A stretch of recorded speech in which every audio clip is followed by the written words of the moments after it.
I'll never forget the sight. My parents, shivering on the porch, coats pulled tight, their frail hands knocking against a door that should have been theirs to enter. Inside, through the windows, I saw the laughter. My in-laws clinking glasses, music playing, celebrating as if the house belonged to them. My house. My parents outside, like beggars. That was the moment I stopped being their daughter-in-law and became their reckoning. When I first met Armin, I thought I was marrying love. He was charming, ambitious, from a family that carried itself with money and pride. My parents welcomed him with open arms. Simple people, honest people. They gave him trust. He repaid them with cruelty. At first, I didn't notice the divide he built. Small comments. My mother's food was too plain. My father's clothes too cheap. My in-laws laughed at these jabs, and slowly my husband began to echo them. But I thought marriage meant compromise, so I stayed quiet. Until silence became permission. The betrayal revealed itself in fragments. My parents stopped visiting unannounced. My mother's calls grew shorter, her tone strained. One day, I found out why. She had come over when I wasn't home. My mother-in-law opened the door, smiled thin, and said, "We're busy. Maybe don't come so often." I confronted Armin. He dismissed it. "They exaggerate. My parents didn't mean it like that." But the truth screamed louder the day I returned home early. My parents were on the front steps, clutching bags of fruit they'd brought for me, turned away again. I watched from down the street as my father's shoulders sagged, my mother wiping her eyes. And when the door finally shut in their faces, I swore I'd never forgive. That night, Armin and his family sat inside, laughing, glasses raised. I stayed in the shadows, planning. Revenge isn't rage, it's precision.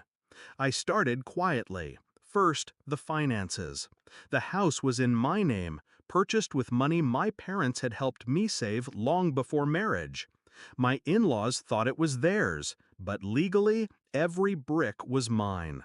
I gathered documents, updated deeds, shifted accounts.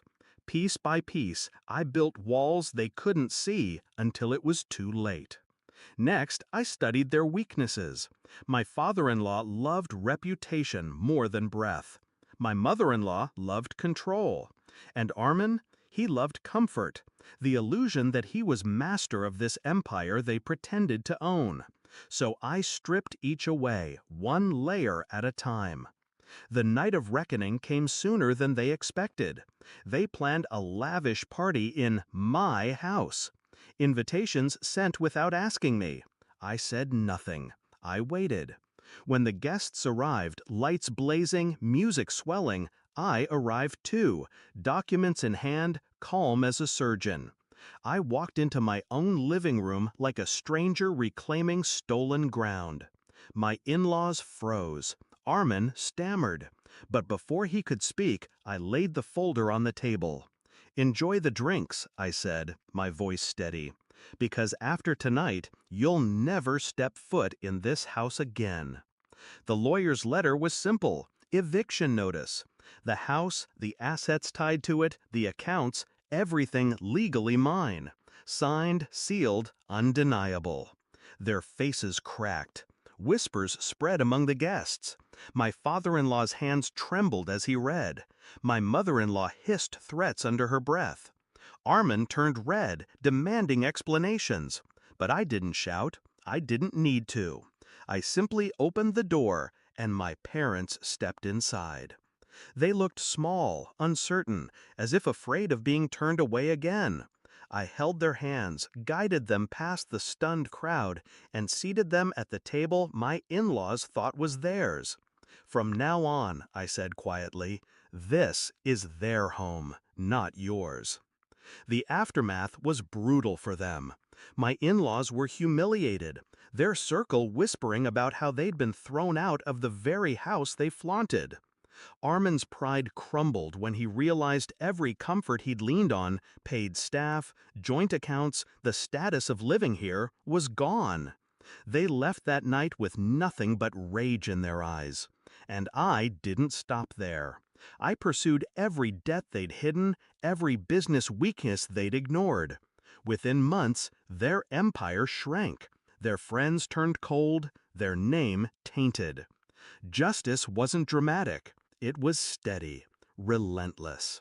Now, when I walk through my home, it feels different, warmer.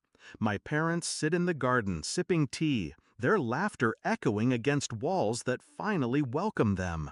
And I think back to that night on the porch, my father's trembling hands, my mother's tears. The image is carved into me. It was the moment I chose not to remain silent. Some say revenge consumes. Maybe. But I don't feel consumed. I feel cleansed. Because they tried to make my parents beggars at my door. And I made sure they'll spend the rest of their lives outside.